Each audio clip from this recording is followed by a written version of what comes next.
Bonjour les designers, aujourd'hui je vais vous montrer comment faire une maison à l'intérieur de Tinkercad.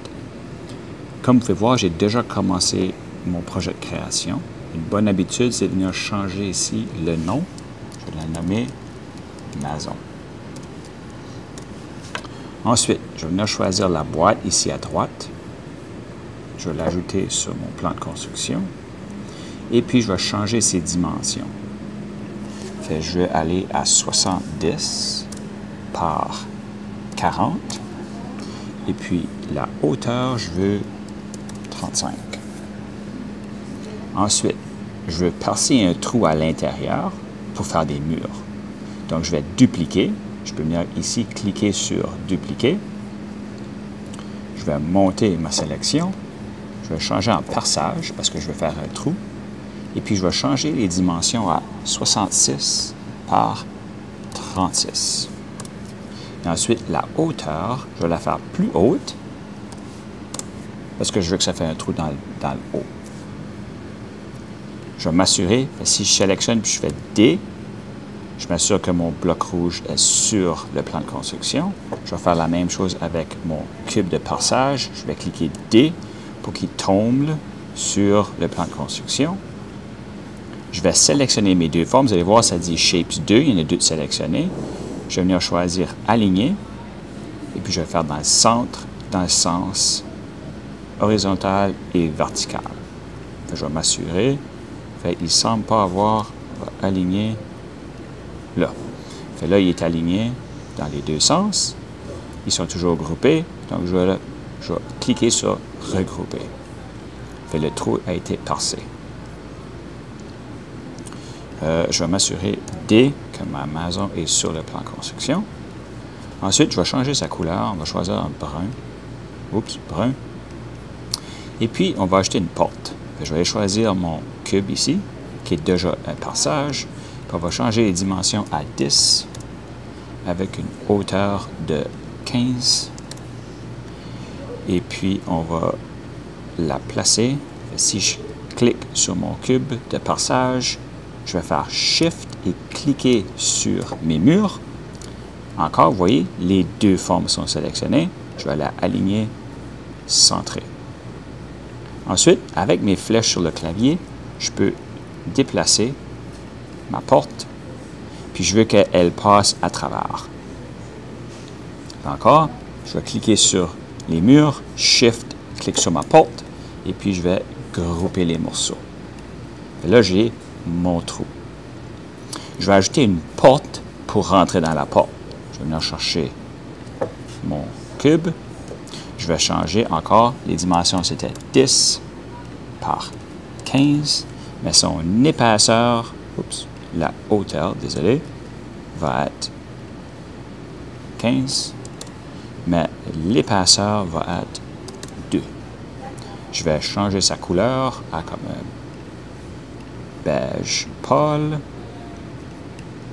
Et puis, ici, je veux l'aligner. Si je clique, Shift, clic, L sur mon clavier pour aligner. Et je vais le placer ici, sur le bord. Donc, j'ai ma porte de placer. Il semble avoir... elle n'est pas tout à fait alignée. Un petit truc qui fonctionne bien, c'est de prendre l'outil de plan de construction. Puis je vais venir cliquer, je vais juste pivoter ici, je vais cliquer sur le bord. Vous voyez maintenant mon plan de construction est sur le côté. Je vais cliquer sur ma porte et je vais faire D pour que ça tombe sur ce bord-là. Donc maintenant ma porte est bien alignée. Je peux resélectionner le plan de construction, soit en cliquant ici ou la lettre W, et je peux cliquer pour le remettre sur le plan bleu dans le fond. Nous allons maintenant acheter des fenêtres. Je vais encore prendre mon cube. Je vais changer les dimensions à 10 par 10. Et puis, celle-ci, je vais la placer, puis je vais vous laisser, vous pourrez choisir où est-ce que vous voulez placer votre fenêtre. Je peux me servir des... Remarquez ici que si j'utilise les flèches, Je peux aller gauche à droite. Si je tiens Command ou Contrôle sur mon clavier, puis je fais les flèches, je peux le faire monter ou descendre.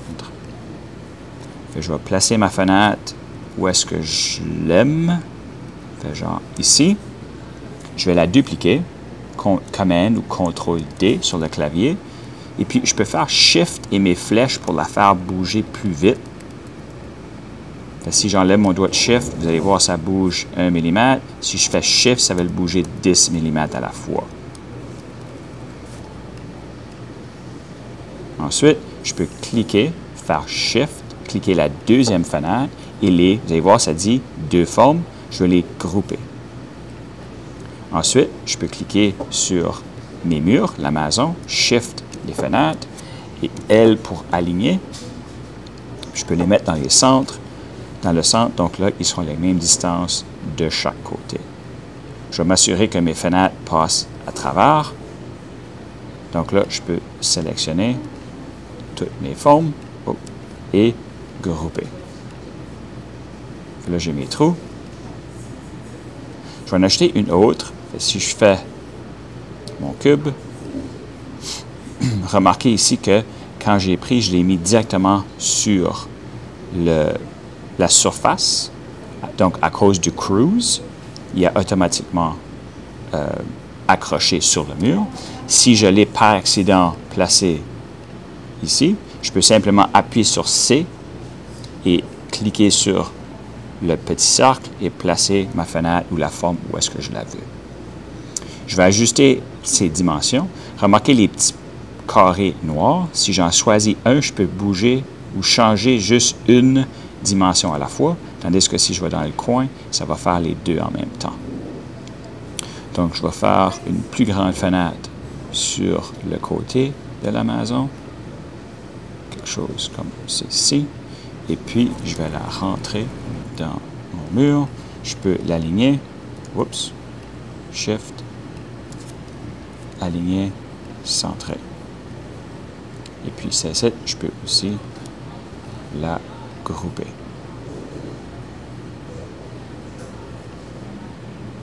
Elle va-tu... Là. Des fois, ça peut prendre une seconde ou plus pour que ça termine le trou. Là, je vais ajouter à l'intérieur de mes fenêtres une fenêtre. Je vais prendre mon cube. Encore les dimensions. Ici, ça va être 2 d'épaisseur. La hauteur 10 et la largeur aussi 10. Et ici, je peux faire le petit truc que je vous avais montré avant. Et si je fais mon plan de construction, j'ai cliqué mon plan de construction, j'ai fait D pour que ça drop. Fait que là, il est sur le même. Puis là, je peux me servir, Command ou Contrôle. Je vais remettre mon plan de construction. Et puis si je fais, c'est ça, Shift, je peux le tasser dans cette direction ici et le placer dans le trou. Ensuite, je peux changer la couleur à un bleu pâle. Et puis là, le truc de magie, si je clique T sur mon clavier, ça va le faire transparent. Donc, je peux voir à travers la fenêtre. Encore un petit truc. Si je clique sur ma nouvelle fenêtre, je peux faire Command ou Ctrl D pour dupliquer. Si je prends mon outil de plan de construction, je vais cliquer sur le bord ici de ma fenêtre, je vais faire D, et donc mon dupliqué a tombé dans l'autre fenêtre à sa place. Je vais vous montrer un autre truc ici, sur le côté. J'ai déjà fait le trou ici. Si je désassocie mes formes, puis ici, la fenêtre, je vais la dupliquer. Je peux cliquer ici ou commander. Je vais changer sa couleur à rouge. Et puis ici, je vais le barrer. J'ai verrouillé mon bloc. Je vais sélectionner mes formes. Vous allez voir, ça dit 6. Là, c'est parce que ça inclut mes autres fenêtres. Je vais faire ici Fait que ça dit 3, parce que ça inclut la maison. Et ici, les 2 cubes pour ma fenêtre. Mais lorsque je vais les grouper, vous allez voir, ça dit 2. Parce que celui-ci qui est en rouge, je l'avais barré. Donc maintenant, si je sélectionne, je peux le débarrer, changer sa couleur à le bleu. Ici, je vais le mettre à 2 comme épaisseur. Et puis, je vais l'avancer dans le trou. Et puis, si je fais T pour transparent, j'ai maintenant ma fenêtre transparente. Finalement, je vais mettre le toit. Et si je prends le toit, je peux venir ici. Puis avec mon cruise, il va automatiquement le placer sur le fait de ma maison. Avec les manches noires, les petits carrés noirs, je peux agrandir la taille de mon toit à la taille que je désire. Peut-être pas aussi large. Et aussi monter le toit. Je peux aussi cliquer sur le brun, Shift vert, et aligner, L pour aligner. Je peux le centrer. Oh, remarquez, mes fenêtres, mes portes ont bougé. Je vais annuler, faire Command Z. Je vais sélectionner toutes mes pièces dans le bas et je vais les grouper. Et ici, où est-ce que ça dit solide, je vais les choisir multicolores pour retrouver mes couleurs. Donc maintenant, quand je clique la maison, tous mes morceaux restent ensemble. Si je fais Shift sur mon toit, L, centré et centré. Là, je peux vérifier si j'aime le toit, la taille, où est-ce qu'il est positionné. Ceci, c'est une maison bien simple. Vous pourrez y ajouter autre chose. Pour terminer, ce que j'aime faire, c'est aller ici sur les paramètres. Je peux ajouter une couleur d'arrière-plan, comme jaune peut-être. Enlever la grille. Fermer les paramètres. Fait que là, je peux prendre des captures d'écran pour partager mon projet. Pour l'enregistrer, je vais cliquer sur le bouton Tinkercad pour retourner au tableau de bord. Et puis ici, je peux aller sur l'engrenage, propriétés. Et ensuite, vous pouvez venir ici, choisir partager le lien. Je vais enregistrer les modifications. Vous pouvez ensuite partager le lien avec moi ou d'autres personnes. Copier le lien. Et ce lien-là, vous pouvez l'ajouter dans le Teams, dans le devoir Teams. Si vous allez dans le devoir, attach, link, et coller le lien. Ça dit 3D Design, maison, Tinkercad, et puis ensuite l'attacher. Bon apprentissage!